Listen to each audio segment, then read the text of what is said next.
नमस्कार, आप देख रहे हैं खबरदार। मैं हूं आपके साथ रोहित सरदाना। सबसे पहले खबरों को खबरदार के लेंस से देख लेते हैं। सुशांत की मौत को आज पूरे 3 महीने हो गए हैं और देश की 3 जांच एजेंसियां इस मौत का रहस्य सुलझाने में लगी हुई। आज आपको बताएंगे कि सुशांत के फार्म हाउस से कैसे खुलेगा ड्रग्स वाला राज। सुशांत के फार्म हाउस के सीसीटीवी की सारी रिकॉर्डिंग एनसीबी के पास है और इससे यह पता चल सकता है कि फार्म हाउस पर बॉलीवुड के कौन कौन से सितारे आते थे। इसके साथ ही रिया और शौविक से जुड़ने वाली ड्रग्स की सीक्रेट चेन भी सामने आ गई। रिया पर यह सवाल उठा कि वो अपनी मां का फोन क्यों इस्तेमाल करती थी। इसके बाद आपको कंगना रनौत की क्रांति के बारे में बताएंगे। कंगना मुंबई से मनाली तो चली गई, लेकिन उन्होंने ठाकरे परिवार के साथ सीज फायर नहीं किया, लगातार हमलों की झड़ी लगा दी है।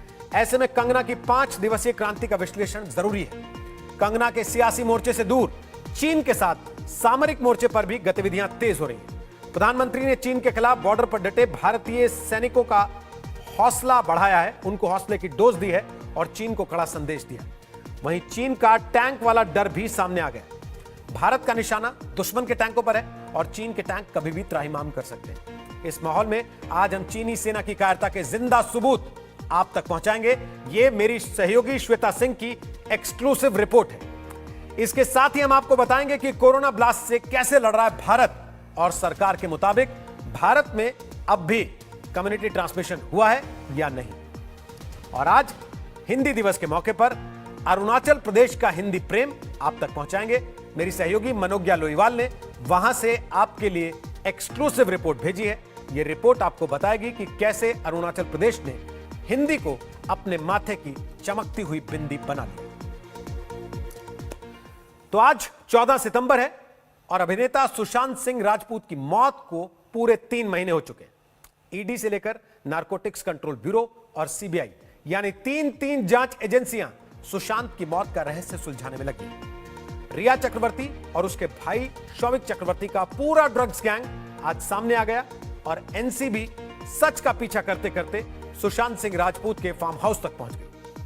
आज तक को सुशांत के फार्म हाउस की कुछ एक्सक्लूसिव तस्वीरें मिली हैं, जिनसे यहां होने वाली बॉलीवुड की बड़ी पार्टियों के संकेत मिलते हैं। सूत्रों के मुताबिक सुशांत के फार्म हाउस में रिया के अलावा 2 और मशहूर एक्ट्रेस भी आई थी। अब एनसीबी ने सुशांत के फार्म हाउस की सीसीटीवी रिकॉर्डिंग को जब्त कर लिया, यानी यहां कौन आया कौन गया, इस राज से पर्दा अब उठने वाला है।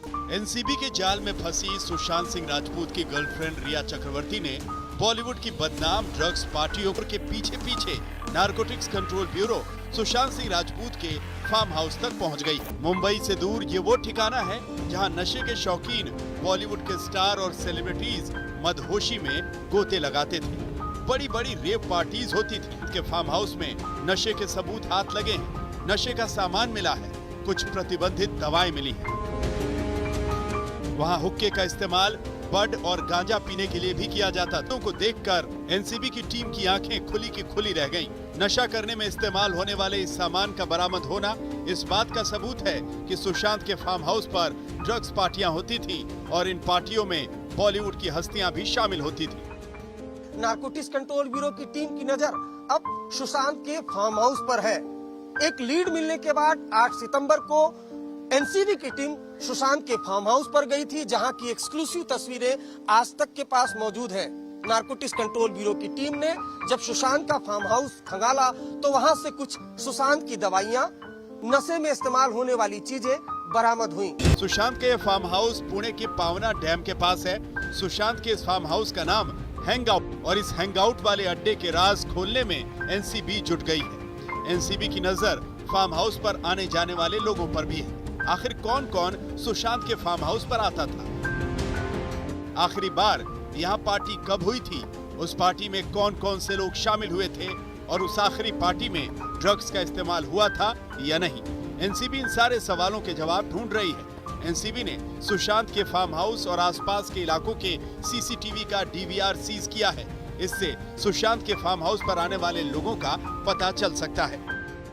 आज जो सुशांत का फार्म हाउस के अंदर की एक्सक्लूसिव तस्वीरें लगी हैं, दरअसल सुशांत के फार्म हाउस के पास से एक डीवीआर, जो सीसीटीवी का डीवीआर है, उसको सीज किया गया। उसके पास से कई अहम क्लू मिलेंगे। एनसीबी की टीम ने जब सुशांत के फार्म हाउस पर छापा मारा तो आसपास के लोगों से पूछताछ भी की गई। सवाल वही थे कि इस सुनसान इलाके के फार्म हाउस में होता क्या था। जवाब में एनसीबी को एक और जानकारी हाथ लगी। गांव वालों ने बताया कि सुशांत, रिया और उसके दोस्त एक आइलैंड पर अक्सर आते जाते थे और सुशांत वहां रिया के अलावा बॉलीवुड की 2 मशहूर एक्ट्रेसेस को भी ले जाते थे। सूत्रों के मुताबिक एनसीबी को इस आइलैंड में भी ड्रग्स पार्टी की जानकारी मिली है। एनसीबी ने जानकारी देने वाले लोगों के बयान दर्ज किए हैं। एनसीबी की एक टीम उस आइलैंड पर भी गई है। नारकोटिक्स कंट्रोल ब्यूरो की टीम उस आइलैंड पर गई जहां सुशांत अक्सर जाते थे। आइलैंड के पास एक शख्स का स्टेटमेंट बकायदा नारकोटिक्स कंट्रोल ब्यूरो ने लिया है, जिसमें उस शख्स ने बताया है कि सुशांत बॉलीवुड की 3 हीरोइनों के साथ अकेले अकेले उस आइलैंड पर जाते थे और वहां पर ड्रग्स पार्टी होती थी। रिया अभी जेल में है। उसकी जमानत की अर्जी दोबारा खारिज हो चुकी है, लेकिन उसकी ड्रग मंडली वाले वो लोग जो बाहर हैं, उनकी नींद उड़ गई है। उनकी सुख चैन भरी जिंदगी में रिया और ड्रग्स का कॉम्बो किसी बुरे सपने से कम नहीं। सारी चकाचौंध पर पूछताछ और गिरफ्तारी की टिक टिक भारी पड़ रही है। नारकोटिक्स कंट्रोल ब्यूरो तमाम सबूतों को जोड़ रही है। सुशांत सिंह राजपूत के फार्म हाउस की सीसीटीवी की रिकॉर्डिंग से बॉलीवुड की बड़ी हस्तियों के चेहरे पर पड़ा नकाब उठ जाएगा, क्योंकि कैमरा कभी झूठ नहीं बोलता। मुंबई से अरविंद ओझा के साथ आज तक ब्यूरो। नारकोटिक्स ब्यूरो की जांच जैसे जैसे आगे बढ़ रही है, वैसे वैसे ड्रग्स रैकेट की परतें खुलती जा रही हैं। अब नारकोटिक्स ब्यूरो ने रिया के भाई शौविक के एक दोस्त को हिरासत में ले लिया है। शौविक का दोस्त भी ड्रग्स गैंग का हिस्सा बताया जा रहा है। शौविक का यह दोस्त ड्रग्स के बड़े खेल में शामिल था। उधर रिया चक्रवर्ती ड्रग्स के रैकेट में अपनी मां के फोन का भी इस्तेमाल कर रही थी। जांच में यह खुलासा हुआ कि रिया इस फोन को छुपाए हुए थी, लेकिन एनसीबी की छापेमारी में यह बरामद हो गया। जाहिर है अब कई और कनेक्शन सामने आने वाले हैं। ये मुंबई के पॉश इलाके वर्ली का गोदावरी अपार्टमेंट है, जहां से रिया चक्रवर्ती के ड्रग्स कनेक्शन के तार जुड़ रहे हैं। एनसीबी यहां तमाम राज तलाशने पहुंच गई और शोविक के गहरे दोस्त सूर्यदीप को दबोच लिया। सूर्यदीप मेहरोत्रा शोविक चक्रवर्ती के बचपन का दोस्त है। बचपन की ये दोस्ती इन दिनों ड्रग्स कनेक्शन से और पक्की हो गई थी। शोविक की ड्रग चैट से पहली बार सूर्यदीप का नाम सामने आया। 10 अक्टूबर 2019 के चैट में शोविक ड्रग्स के लिए अपने एक दोस्त को सूर्यदीप का नाम रेफर कर रहा था। सूत्रों की माने तो सूर्यदीप का भी ड्रग कनेक्शन से सीधा नाता है। ये वो शख्स था जो शोविक को ड्रग्स की सप्लाई करता था, यानी इसके जरिए भी नशे की खुराक सुशांत तक पहुंच रही थी। एनसीबी के सूत्रों का कहना है कि जो सूर्यदीप मेहरोत्रा है वो रिया चक्रवर्ती के भाई शोविक चक्रवर्ती से कांटेक्ट में था। इसके अलावा जो एनसीबी के सूत्र हैं वो ये भी बता रहे हैं कि सूर्यदीप मेहरोत्रा का कनेक्शन एक बहुत बड़े ड्रग पेडलर से है, जो मुंबई में बड़े पैमाने पर ड्रग सप्लाई करता है, बॉलीवुड में भी सप्लाई करता है। तो फिलहाल सूर्यदीप मेहरोत्रा को नारकोटिक्स कंट्रोल ब्यूरो की मुंबई यूनिट ने हिरासत में लिया है। ड्रग कनेक्शन की बड़ी तस्वीर अब सुलझने लगी है। रिया समेत 17 लोगों की गिरफ्तारी हो चुकी है, जिसमें 5 नाम खास हैं। पहला नाम करमजीत उर्फ केजे का, जो मुंबई में ड्रग्स की दुनिया का बड़ा नाम है। दूसरा पेडलर जैद बिलात्रा, तीसरा अनुज केसवानी, चौथा अंकुश अर्नेजा और वहीं 5वां नाम सूर्यदीप का है। इन 5 से रिया और शोविक ड्रग्स खरीद रहे थे और इन्हीं के जरिए ड्रग्स सुशांत तक पहुंच रहे थे। बड़े सेलिब्रिटीज हैं, बॉलीवुड के बड़े बड़े चेहरे जिनका नाम इस पूरे ड्रग सिंडिकेट में आया है, और उनके खुलासे के लिए सबसे पहले पेडलर्स को गिरफ्तार किया जा रहा है। ये जो पूरा सर्कल है महाराष्ट्र गोवा में ड्रग की सप्लाई का, नारकोटिक्स कंट्रोल ब्यूरो अब उन पर अपना शिकंजा कस रही है। एक के बाद एक बड़े नाम उसके अधीन आ रहे हैं। जांच का दायरा आगे बढ़ रहा है। भले यहां रिया चक्रवर्ती जमानत के लिए गुहार लगा रही हूं, लेकिन नारकोटिक्स कंट्रोल ब्यूरो की जांच लगातार बढ़ रही है। एक के बाद एक बड़े नाम उसकी गिरफ्त में आ रहे हैं। यहाँ ये समझना जरूरी है कि सुशांत के आसपास वाले लगभग सभी लोग ड्रग पेडलरों के संपर्क में थे। इस ड्रग मंडली का आपस में मोबाइल कनेक्शन अब साबित हो गया है। सुशांत की गर्लफ्रेंड रिया चक्रवर्ती का भाई शोविक, सुशांत का हाउस मैनेजर मिरांडा, सुशांत के स्टाफ दीपेश सावंत के फोन पेडलरों से जुड़े हुए हैं। इस बात का खुलासा जैद और ड्रग सप्लायर करमजीत की सीडीआर से हो गया है। जैद और सैमुअल मिरांडा लंबे वक्त से संपर्क में थे। दोनों में 3 फोन कॉल्स के दौरान 72 मिनट की बातचीत हुई थी। सितंबर से लेकर मार्च तक 17 बार कॉल की गई थी। इस दौरान 300 मिनट बात हुई। अब ये पूरी तरह साफ हो गया है कि जैद, बासित, ऋषभ ठक्कर, करमजीत और करण अरोड़ा एक दूसरे के संपर्क में थे। इधर रिया की चालाकी भी पकड़ी गई है। एनसीबी सूत्रों से पता चला है कि रिया ड्रग्स चैट के लिए अपनी मां के फोन का भी इस्तेमाल कर रही थी और ये बात उसने एनसीबी से छिपा ली। पर जब रिया के घर को खंगाला गया तो रिया की मां का ये फोन सामने आ गया। अब जांच के बाद रिया की मां संध्या के फोन का पूरा डेटा एनसीबी के पास है। सूत्रों के मुताबिक रिया इस फोन का इस्तेमाल कर रही थी। कई लोगों से रिया इस फोन के जरिए जुड़ी हुई थी। कुछ लोगों से व्हाट्सएप चैट से भी जुड़ी हुई थी। सवाल उठता है कि रिया ने इस फोन के बारे में जानकारी क्यों नहीं दी? क्या ये एनसीबी को गुमराह करने की कोशिश थी? एनसीबी ने ड्रग्स रैकेट की एक एक कड़ी को जोड़ लिया है। इसमें सुशांत के आसपास रहने वाले लोगों के ड्रग्स खरीदने का लिंक जोड़ रहा है। पेडलरों के फोन भी अपने आप में सबूत हैं। अब एनसीबी आर्थिक लेन देन के सबूत जुटा रही है ताकि फोन से मिले सबूत और पैसों के ट्रांजैक्शन को जोड़ा जा सके। अरविंद ओझा के साथ आशुतोष मिश्रा, मुंबई, आज तक। सुशांत सिंह राजपूत की मौत के मामले की जांच बॉलीवुड के ड्रग्स कनेक्शन की जांच तक पहुंची है तो यह मामला आज संसद में भी उठ गया। बीजेपी के सांसद और भोजपुरी फिल्मों के स्टार रवि किशन ने सुशांत केस के बहाने युवाओं में नशे की लत, खासकर इसके फिल्म इंडस्ट्री से कनेक्शन को संसद में उठा दिया। रवि किशन ने इस मामले को देश के खिलाफ साजिश तक कह दिया। हम सब जानते हैं कि हमारे देश में ड्रग ट्रैफिकिंग, ड्रग एडिक्शन की समस्या बढ़ती जा रही है। हानिकारक दवाओं के सेवन के माध्यम से देश की युवा पीढ़ी को बर्बाद करने की साजिश रची जा रही है। मुझे दुख के साथ कहना पड़ रहा है कि इस साजिश में हमारे पड़ोसी मुल्कों का हाथ है। प्रतिवर्ष चीन और पाकिस्तान के रास्ते देश में भारी मात्रा में नशे की दवाइयों की तस्करी होती है, मंगाई जाती है। पंजाब के रास्ते, नेपाल के रास्ते। हमारी फिल्म इंडस्ट्री में भी इसके एडिक्शन करवा दी। अरे सुनो यार, हमारी वो एडिक्शन आज हमारी सरकार ने कई लोगों को पकड़ा है, पकड़े जा रहे हैं। NCB is doing very good work. But महोदय, दुख की बात है कि इस प्रकार की गतिविधियां हमारी इंडस्ट्री के द्वारा भी, जहां पे स्टारों को देखा जाता है, उनको रोल मॉडल माना जाता है, तो मैं आपके माध्यम से केंद्र सरकार से आग्रह करता हूं, अपनी सरकार से, जो हिसाब से आज हम लोग एकदम इनको चारों तरफ पकड़ रहे हैं, तो ये सख्त कार्रवाई की जाए, दोषियों को जल्द पकड़ा जाए। सुशांत केस में ड्रग्स का कनेक्शन सामने आने के बाद इसे लेकर देश की संसद में मामला उठा, लेकिन राजनीति में ड्रग्स पहले भी मुद्दा बन चुकी है। 2017 में जब पंजाब विधानसभा का चुनाव हुआ था, तब राज्य के युवाओं में नशे की लत को लेकर खूब हंगामा हुआ था। उड़ता पंजाब नाम की एक फिल्म तक बनाई गई थी। पंजाब की तब की अकाली बीजेपी सरकार को राज्य में ड्रग्स के फैले जाल पर कैंपेन का खामियाजा भुगतना पड़ा था। आज जब बॉलीवुड में ड्रग्स कनेक्शन का मामला सुर्खियों में है, तो अभी पिछले ही हफ्ते अकाली दल के नेता मनजिंदर सिंह सिरसा ने एनसीबी को चिट्ठी लिखकर उड़ता बॉलीवुड की जांच की मांग की। उन्होंने 30 जुलाई 2019 को बॉलीवुड की एक पार्टी के वीडियो की भी जांच की मांग की है, जिसे फिल्म निर्माता करण जौहर ने ही साझा किया था। उस वीडियो में उड़ता पंजाब में रोल निभाने वाले शाहिद कपूर दिख रहे हैं। एनसीबी को लिखी चिट्ठी में मनजिंदर सिंह सिरसा ने कहा कि ड्रग्स मुद्दे पर बॉलीवुड का दोहरा मापदंड है। उनके मुताबिक उड़ता पंजाब फिल्म पंजाब की छवि को खराब करने के लिए बनाई गई थी। जाहिर तौर पर ड्रग्स कनेक्शन का मुद्दा राजनीतिक तौर पर संवेदनशील है, इसीलिए बिहार चुनाव के पहले सुशांत केस की जांच के बहाने संसद में रवि किशन ने इसे उठाकर एक दांव चला है। वैसे मुंबई के ग्लैमर कॉरिडोर्स में बैन ड्रग्स का धड़ल्ले से इस्तेमाल कोई नई बात नहीं है।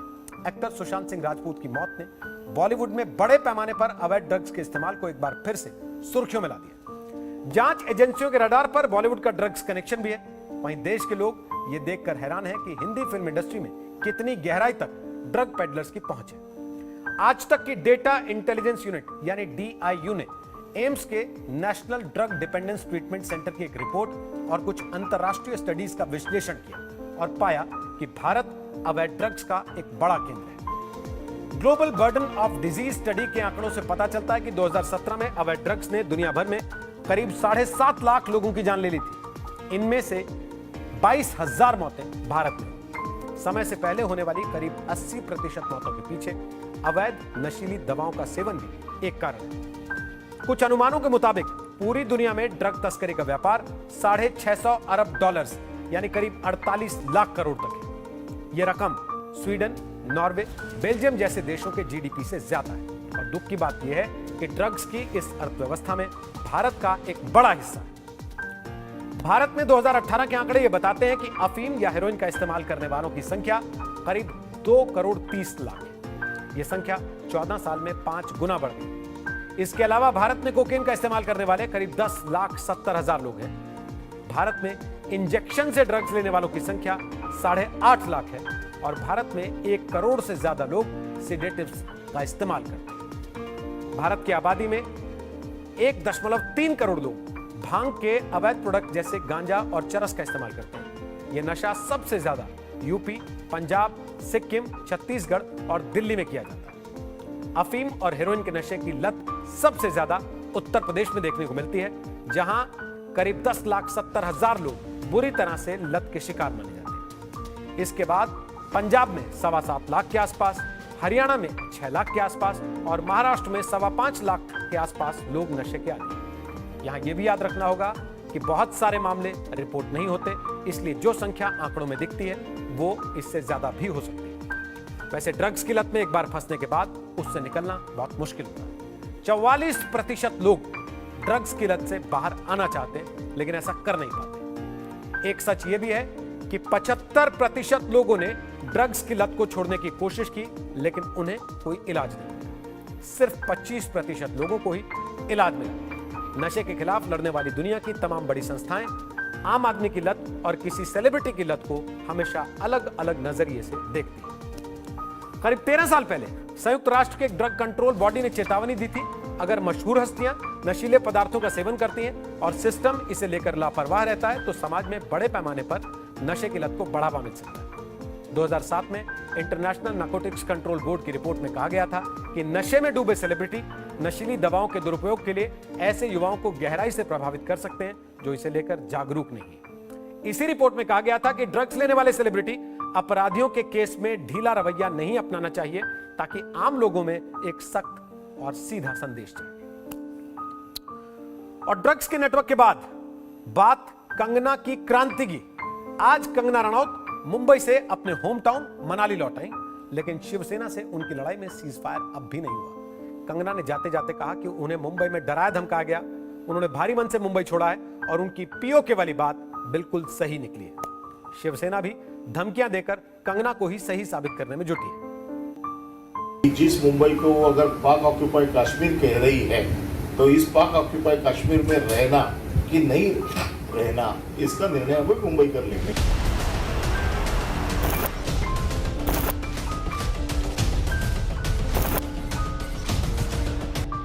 ये तो कंगना को सीधे सीधे धमकी है। कंगना गलत नहीं थी। जब महाराष्ट्र सरकार के मंत्री उन्हें धमका रहे हैं तो कंगना क्या, किसी को भी मुंबई में डर लगेगा। कंगना ने जाते जाते कह दिया, भारी मन से मुंबई छोड़ रही हूँ। जिस तरह से इन दिनों मुझे डराया गया, लगातार हमले किए गए, गालियां दी गई, मेरा ऑफिस तोड़ने के बाद घर तोड़ने की कोशिश हुई, घातक हथियारों से लैस सुरक्षा अलर्ट था। इससे तो पीओके वाली मेरी बात बिल्कुल सही थी। ये कहकर कंगना मुंबई से चली गई, लेकिन ये संदेश छोड़ गई, लड़ाई अभी खत्म नहीं हुई है। मुंबई से चंडीगढ़ पहुंचते पहुंचते महाराष्ट्र सरकार और शिवसेना को चुभने वाली 2 और बातें की। इसी एयरपोर्ट पर जिस दिन वो आई थी खूब तमाशा हुआ था। करनी सेना, आरपीआई, शिव सैनिकों ने, किसी ने समर्थन में झंडे दिखाए तो किसी ने विरोध में। लेकिन अब जब कंगना रनौत को वापस अपने घर के लिए जाना है, मुंबई से बाहर जा रही हैं, आज एयरपोर्ट पर जो सुरक्षा है वो भी अद्भुत है। मुंबई पुलिस यहाँ तैनात है, बड़ी मात्रा में सीआईएसएफ तैनात है और वाइस सिक्योरिटी कवर वाली कंगना रनौत जब एंटर करेंगी, प्रवेश करते ही वो पूरी पेरीफेरी जो आप देख रहे हैं, ये 3 स्तरीय सुरक्षा की गई है ताकि उन्हें सुरक्षित भीतर भेजा जा सके। जब रक्षक ही भक्षक होने का ऐलान कर रहे हैं, घड़ियाल बन लोकतंत्र का चीरहरण कर रहे हैं, मुझे कमजोर समझकर बहुत बड़ी भूल कर रहे हैं। एक महिला को डराकर, उसे नीचा दिखाकर अपनी इमेज को धूल कर रहे हैं। चंडीगढ़ में उतरते ही मेरी सिक्योरिटी नाम मात्र रह गई। लोग खुशी से बधाई दे रहे हैं। लगता है इस बार मैं बच गई। एक दिन था जब मुंबई में माँ के आंचल की शीतलता महसूस होती थी। आज वो दिन है जब जान बच गई तो लाखों पाए। शिवसेना से सोनिया सेना होते ही मुंबई में आतंकी प्रशासन का बोलबाला। बॉलीवुड एक्ट्रेस कंगना रनौत 6 दिन तक मुंबई में रहने के बाद अब आज चंडीगढ़ आ गई हैं। देखिए इस वक्त वो चंडीगढ़ के एयरपोर्ट से निकल रही हैं। कंगना रनौत इस वक्त बढ़ रही है अपनी कार की तरफ और मुंबई से जैसे ही निकली थी उन्होंने कहा था कि वो भारी मन से मुंबई छोड़ रही है। उनको इतने दिनों आतंकित करने की कोशिश की गई है, उनका सपना तोड़ने की कोशिश की गई, उनका कार्यालय तोड़ने की कोशिश की गई। कंगना 6 दिन पहले यहाँ से गई थी तो उनके चेहरे पे कुछ चिंता के भाव थे। आज भी उन्होंने ट्वीट किया है और ट्वीट में कहा है कि उनको आतंकित करने की कोशिश की गई। कंगना की बातें शिवसेना के कान में खौलते तेल की तरह हैं। मुखपत्र सामना में पहले ही कंगना को बहुत बुरा भला कहा गया, उन्हें मुंबई का अपमान करने वाली नटी बताया गया और ये कहा कि कंगना का स्क्रिप्ट राइटर कोई और है। पर्सनैलिटी डुअल पर्सनैलिटी है तो वो क्या बोल सकती है क्या नहीं बोल सकती है, उसको जिस तरह का स्क्रिप्ट, वो तो एक्टर है, स्क्रिप्ट के सिवा बोलेगी नहीं, तो जिस तरह का स्क्रिप्ट उसको दिया जाता है उस तरह का वो बोलती है। ये बीजेपी की तरफ इशारा है। सबको लगता है कि कंगना के पीछे बीजेपी है। शिवसेना को पहले दिन से यही लगता है, लेकिन कंगना इसे अपनी लड़ाई बता रही हैं और इस लड़ाई में वो चुप बैठने वाली नहीं है। दिल्ली के दिल को चीर के वहाँ इस साल खून बहा है। सोनिया सेना ने मुंबई में आजाद कश्मीर के नारे लगवाए। आज आजादी की कीमत सिर्फ आवाज है। मुझे अपनी आवाज दो, नहीं तो वो दिन दूर नहीं जब आजादी की कीमत सिर्फ और सिर्फ खून होगी। कंगना एक एक बात का जवाब दे रही हैं। उनसे कांग्रेस के एक नेता ने सुरक्षा के खर्च पर सवाल किया। कंगना को वाई कैटेगरी की सुरक्षा मिली है। इसमें हर महीने 10 लाख रुपए खर्च होते हैं। ये टैक्स पेयर्स का पैसा है। अब जब कंगना कथित पीओके से दूर हिमाचल प्रदेश में सुरक्षित हैं, तो क्या मोदी सरकार उनकी सुरक्षा को हटाएगी? कोई क्या सोचता है इससे किसी को सुरक्षा नहीं दी जाती। इंटेलिजेंस ब्यूरो खतरे का आकलन करता है, उसी के आधार पर मेरी सुरक्षा का ग्रेड तय हुआ। अगर सब अच्छा हुआ तो आगे ये हट जाएगी और अगर रिपोर्ट खराब आई तो ये अपग्रेड भी हो सकती है। कंगना 5 दिन मुंबई में रही। ये 5 दिन बड़े हंगामे वाले रहे। पहले कंगना के सामने शिवसेना बेबस दिखी, अब शिवसेना भी पलटवार कर रही है, लेकिन कंगना इससे शिवसेना के खिलाफ कही अपनी बातों को ही सही ठहरा रही है। शिवसेना की हर जबानी ईंट का जवाब कंगना पत्थर से दे रही है। पंकज उपाध्याय के साथ आज तक ब्यूरो। और कंगना ने ठाकरे परिवार पर फिर शब्दों का बुलडोजर चलाया। कंगना ने कहा कि महाराष्ट्र के मुख्यमंत्री की बुनियादी समस्या यह है कि मूवी माफिया, सुशांत के हत्यारों और ड्रग रैकेट को उनका संरक्षण है। यही कंगना का अपराध बना दिया गया और कंगना को ठिकाने लगाने की कोशिश होने लगी। लेकिन कंगना ने चैलेंज कर दिया और यह कह दिया कि देखते हैं कौन किसे ठीक करता है। युद्ध की धमकियां देने वाले चीन को आज सबसे कड़ा संदेश मिला है। संसद सत्र की शुरुआत में ही प्रधानमंत्री ने चीन की बात की और यह संकल्प दोहराया कि एलएसी पर चीन के सामने डटे जवानों के साथ पूरा देश खड़ा है।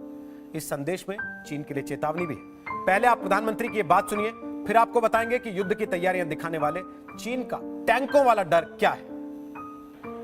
हमारी सेना के वीर जवान सीमा पर डटे हुए हैं, बड़ी हिम्मत के साथ, जज्बे के साथ, बुलंद हौसलों के साथ दुर्गम पहाड़ियों में डटे हुए हैं और कुछ समय के बाद बर्फ वर्षा भी शुरू होगी। जिस विश्वास के साथ वो खड़े हैं,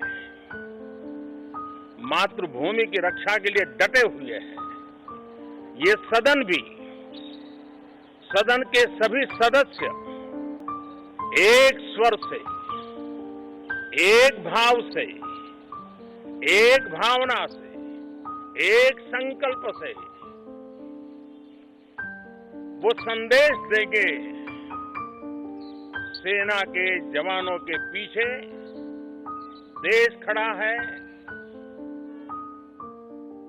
संसद और सांसद सदस्यों के माध्यम से खड़ा है। पूरा सदन एक स्वर से देश के वीर जवानों के पीछे खड़ा है। ये बहुत ही मजबूत संदेश भी ये सदन देगा, सभी माननीय सदस्य देंगे। ऐसा मेरा पूरा विश्वास है। लद्दाख में भारतीय सेना की मजबूती से चीन परेशान है। वो अब बातचीत के बहाने भारत को झुकाना चाहता है। भारत और चीन के विदेश मंत्रियों के बीच कुछ दिन पहले मॉस्को में बात हुई। इसमें तनाव कम करने के लिए 5 सूत्रीय सहमति बनी, लेकिन चीन इस सहमति को अपनी शर्तों पर लागू करना चाहता है और इसे लागू नहीं करने पर वो तरह तरह के वीडियो दिखाकर अपने सरकारी मीडिया से युद्ध की धमकियां दिलवा रहा। लेकिन ऐसे ही एक वीडियो में चीन का डर पकड़ में आ गया। वैसे तो चीन लगातार प्रोपेगेंडा वीडियो दिखाता रहा जिसमें युद्ध के लिए चीन को तैयार दिखाया जाता है, लेकिन इस बार चीन ने टैंकों को नष्ट करने का अभ्यास करते एक वीडियो दिखाया। चीन ने ऐसा क्यों किया, उसे सीमा पर टैंक वाला कौन सा डर है, इसे हमने डिकोड किया। वीडियो से लैस चीन का नया वीडियो है। ये वीडियो दिखाकर भारत को धमकाया जा रहा है। चीन डरा रहा है कि भारत को उसकी बात माननी होगी, ही मानेगा तो चीन बड़े हमले के लिए तैयार है। लेकिन चीन के इसी वीडियो में उसका डर पकड़ा गया। चीन की सेना के इसी डर को हमने डिकोड किया है। चीन के इस वीडियो को अब एक बार फिर ध्यान से देखिए। इसमें खास तौर पर टैंकों की बात की गई। इसमें टैंकों को नष्ट करने का अभ्यास किया गया। इसी में बड़ा सवाल है, वो टैंकों को नष्ट करने का अभ्यास क्यों कर रहा है? इसी में चीन का डर छिपा है। साउथ पैंगोंग में चीन की कमजोरी ही चीन का डर है। यहाँ भारतीय सेना मजबूत स्थिति में है। 29 अगस्त के पराक्रम को चीन देख चुका है। ऊंची चोटियों पर भारतीय सेना बैठी है। यहाँ से अब चीन की टैंक यूनिट सीधे भारतीय सेना के निशाने पर है। अगर चीन ने ताकत दिखाने की कोशिश की तो वो चूर चूर हो जाएगा।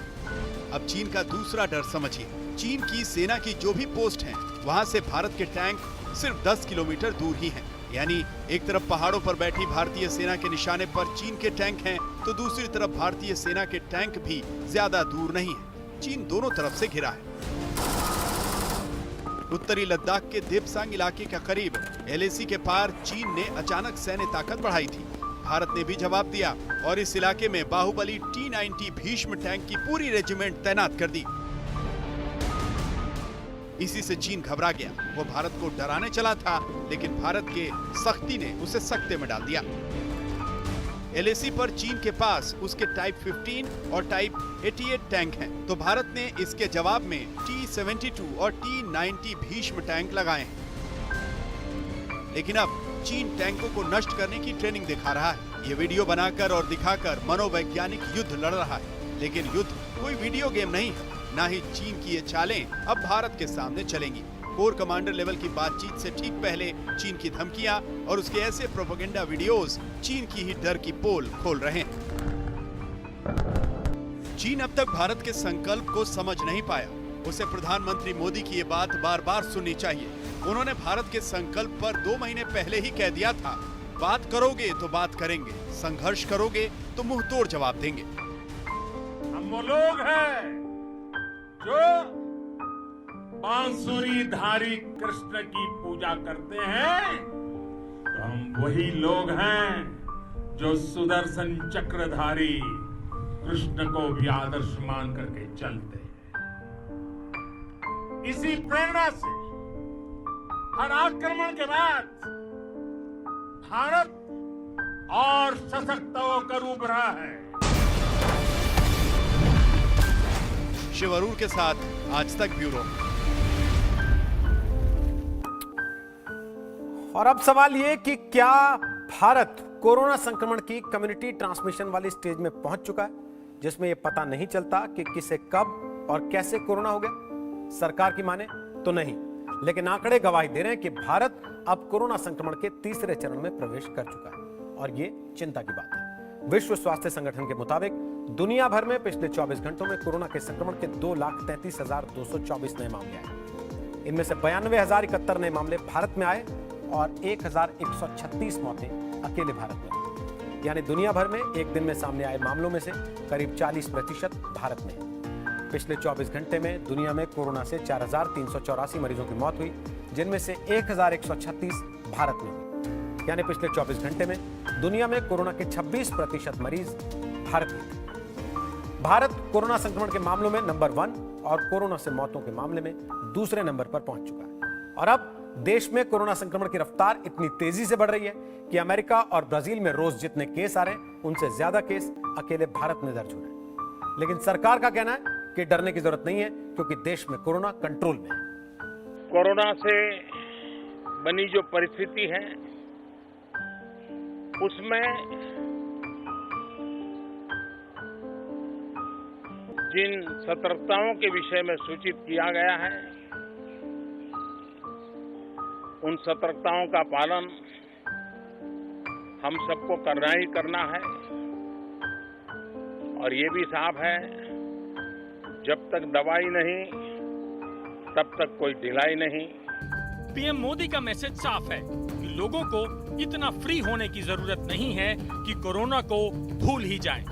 वो तो भला हो लॉकडाउन का कि कोरोना संक्रमण के मामले में देश अभी दूसरे नंबर पर ही है, वरना कब का नंबर 1 पर पहुंच चुका होता। The nationwide lockdown, a bold decision undertaken by the government. It has been estimated that this decision prevented approximately 14 to 29 lakh cases and 37 to 78,000 deaths.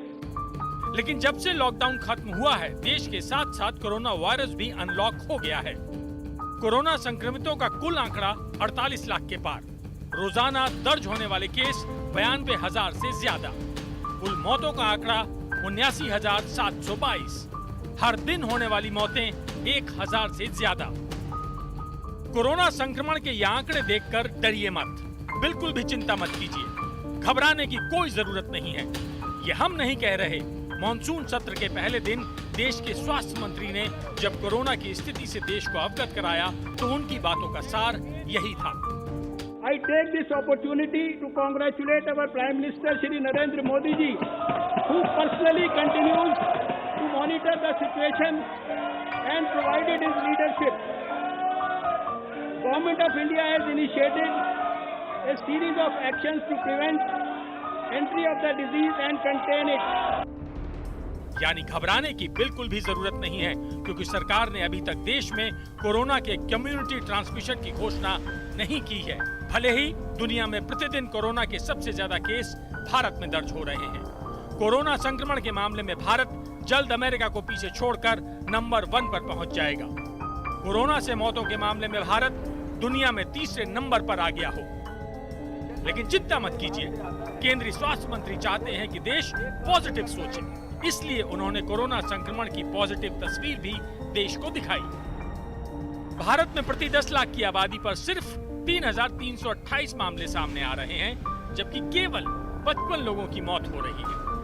92% मामले हल्की बीमारी के हैं और सिर्फ 1.7% मामलों में ही इंटेंसिव केयर की जरूरत पड़ रही है। कोरोना रिकवरी रेट भी करीब 78% हो चुका है और पॉजिटिविटी रेट भी 9.40% है। 37,80,000 लोग ठीक भी हो चुके हैं और एक्टिव केस की संख्या 9,86,000 है। इस बात में कोई दो राय नहीं है कि डेथ रेट और पॉजिटिविटी रेट के मामले में भारत कई दूसरे देशों से बेहतर स्थिति में है और उसका श्रेय किसको जाता है, ये भी केंद्रीय स्वास्थ्य मंत्री ने बताया है। With our endeavor to manage COVID-19 through a whole of government and whole of society approach, India has been able to limit its cases and deaths per million to 3,328 cases per million and 55 deaths per million population respectively, which is one of the lowest in the world as compared to similarly affected countries. सरकार लोगों को भरोसा दिला रही है कि देश में कोरोना के हालात काबू में हैं। हालांकि विपक्ष के सवाल कोरोना की रफ्तार की तरफ बढ़ते ही जा रहे हैं। कांग्रेस नेता राहुल गांधी के विचार हैं, कोरोना संक्रमण के आंकड़े इस हफ्ते 50 लाख और एक्टिव केस 10 लाख पार हो जाएंगे। अनियोजित लॉकडाउन एक व्यक्ति के अहंकार की देन है, जिससे कोरोना देश भर में फैल गया। राष्ट्रीय पक्षी मोर के साथ पीएम मोदी की तस्वीर से आहत राहुल गांधी ने देश से आह्वान किया है कि लोग आत्मनिर्भर बने, यानी अपनी जान खुद ही बचाएं, क्योंकि पीएम मोर के साथ व्यस्त है। यानी देश में कोरोना पर राजनीति अपने चरम पर पहुंच चुकी है। लेकिन देश में कोरोना का कौन सा स्टेज चल रहा है, इसका तो पता तभी चलेगा जब सरकार बताएगी। वैसे जो भी हो, कोरोना तो तभी जाएगा जब उसका टीका आ जाएगा, और तब तक अपने स्वास्थ्य की रक्षा के लिए आप खुद ही जिम्मेदार हैं। देश में कोरोना सारे रिकॉर्ड तोड़ रहा है, फिर चाहे बात कोरोना संक्रमण के नए मामलों की हो या फिर कोरोना से होने वाली मौतों की। दुनिया में इस वक्त भारत कोरोना का हॉटस्पॉट बन चुका है, लेकिन चिंता की बात यह है कि अब लोगों के मन में कोरोना का डर खत्म होता जा रहा है। इसलिए आज प्रधानमंत्री नरेंद्र मोदी ने देश से दोबारा अपील की है कि जब तक दवाई नहीं तब तक कोई ढिलाई नहीं, और जहां तक वैक्सीन की बात है तो अभी इसे आने में वक्त लगेगा।